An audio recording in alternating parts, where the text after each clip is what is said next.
નમસ્કાર. આજે એક સુંદર મજાની હૃદયસ્પર્શી વાર્તા રજૂ કરવાની છે. બાળપણનો પ્રેમ અને એ પછી યુવાનીમાં સમજણપૂર્વકના સંબંધોની તાણાવાણા હોય એવી એક સુંદર મજાની વાત છે. ગુજરાતી સાહિત્યની આવી વાર્તાઓ તેમજ ઓડિયો ક્લિપ સાંભળવા માટે વાચિકમ ગુજરાતી યુટ્યુબ ચેનલ સબસ્ક્રાઇબ કરો. વાર્તાનું શીર્ષક છે સમજણ. રજાનો દિવસ હતો. સવારના ઘરકામમાંથી ચંદા પરવારી ગઈ હતી. પતિ ગૌરવ એની દીકરી સાથે રમતમાં મશગુલ હતો. દરવાજાની ઘંટડી વાગી. ચંદાએ બારણું ખોલ્યું. 5 વર્ષથી ન જોયેલા પ્રમોદને ઓળખતા એને વાર ન લાગી. પ્રમોદની સાથે એક સ્ત્રી હતી.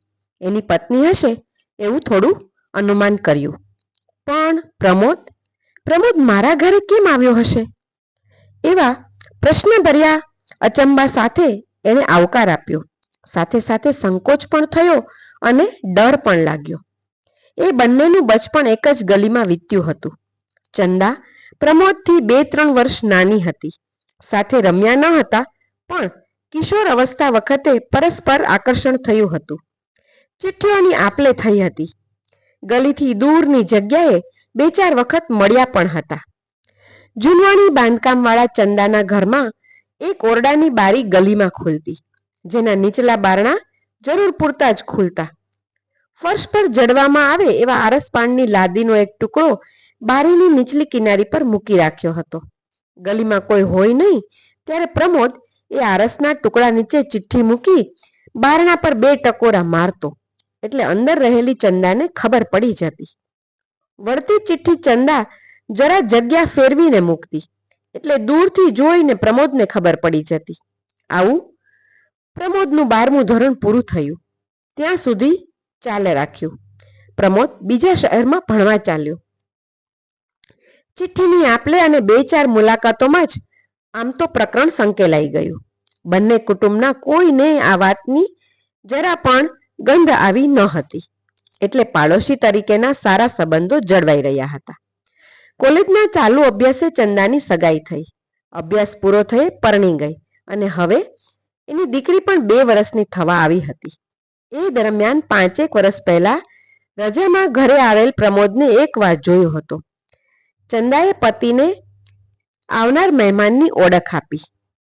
આ અમારા જૂના પાડોશીના દીકરા પ્રમોદભાઈ અને એના પત્ની. હું આ ભાભીને પહેલી વાર જોઉં છું. આવનાર સ્ત્રીએ કહ્યું, મારું નામ મુદિતા. લગ્નને 6 મહિના જ થયા છે, એટલે તમે મને ક્યાંથી જોઈ હોય? ચંદાનો ફફડાટ સમાતો ન હતો.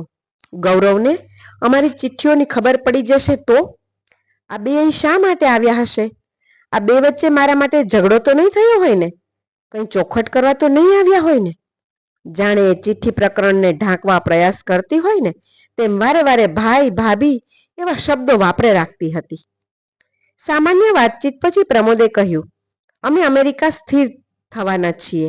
આજે મોડી રાતનું અમારું વિમાન છે. કાકાના ઘરે ઉતર્યા છીએ. મારા મમ્મી પપ્પા પણ મૂકવા આવ્યા છે. વાતમાં તારી વાત નીકળી અને ખબર પડી કે તું અહીંયા સાસરે છો. આજે અમારે કંઈ કામ ન હતું, એટલે થયું કે તને મળી લઈએ. તારા ભાઈ પાસેથી સરનામું મેળવી અને ખાસ તને મળવા આવ્યા છીએ.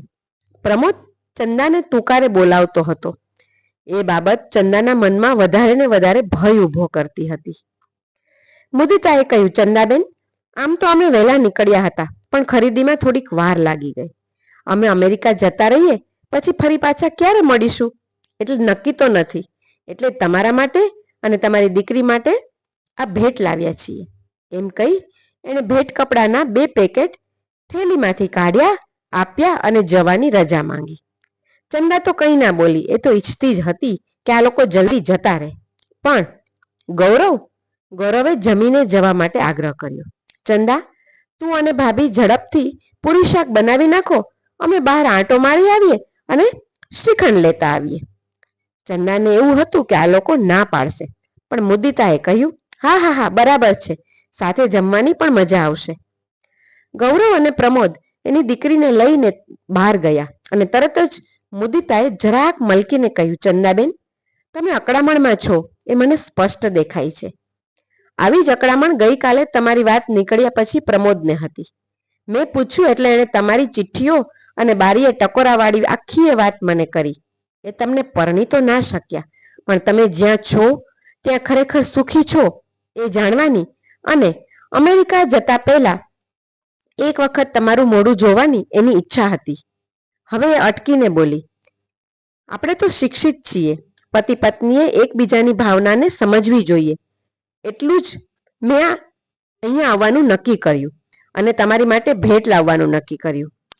મુદિતા હસતા હસતા બોલી, ચંદાબેન, તમારા જીવનના બારણા પર ટકોરા મારી અંદર આવવાનો પ્રમોદનો કોઈ ઈરાદો નથી, પણ જીવનની બારીએ ટકોરા મારી અંદર જરાક એક ડોક્યું કરી તમે ખરેખર સુખી છો ને એની ખાતરી કરવાની ઈચ્છા હતી. અને પતિ પત્ની તરીકે આપણે એટલી સમજણ તો રાખવી જ જોઈએ ને.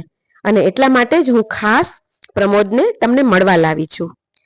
જયંતિભાઈ ચૌહાણની લખેલી આ વાર્તા છે. વાર્તા સમજણ શીર્ષક સાથેની છે અને ખરેખર મને ખૂબ ગમી, એટલે આપ સૌ સાથે શેર કરી છે. યુટ્યુબ ચેનલ પર અવારનવાર આવી સુંદર વાર્તાઓ, મને ગમતી કવિતાઓ, ગઝલ અને આપણી કાઠિયાવાડની ઇતિહાસની વાતો, ગુજરાતી સાહિત્યને લગતું ઘણું બધું જે મને ગમતું હોય છે એ મૂકવાનો પ્રયત્ન કરતી હોઉં છું. આપ પણ સાંભળો, આપના મિત્ર વર્તુળમાં ચેનલને લિંકને શેર કરો.